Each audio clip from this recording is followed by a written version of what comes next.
একদিন ধ্যানের পর গৌতম বুদ্ধ বিশ্রাম নিতে যাবেন। এমন সময় এক দরিদ্র ব্যক্তি গৌতম বুদ্ধকে জিজ্ঞাসা করল, আমি এত দরিদ্র কেন? জবাবে গৌতম বুদ্ধ বললেন, কারণ তুমি দান করো না এবং করতেও জানো না। দরিদ্র ব্যক্তি বলল, আমার তো দান করার মতো কিছুই নেই। অতঃপর গৌতম বুদ্ধ বললেন, দান করার মতো অনেক জিনিস আছে তোমার কাছে, যা কারো কাছেই কম নেই।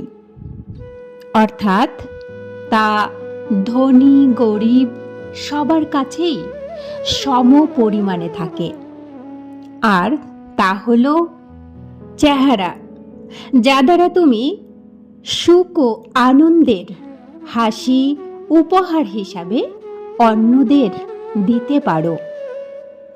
মুখ, যা দ্বারা তুমি মাধুর্যপূর্ণ উৎকৃষ্ট কথা বলে মানুষকে আনন্দ ও উৎসাহ প্রদান করতে পারো। হৃদয়, যা তুমি আন্তরিকতা ও উদারতা দ্বারা অন্যদের উন্মুক্ত করে দিতে পারো। চোখ, যা দ্বারা তুমি দয়া ও ভালোবাসার সাথে অন্যদের দেখতে পারো। দেহ, যা দ্বারা তুমি নিজের শ্রমের মাধ্যমে অন্যদের সাহায্য করতে পারো।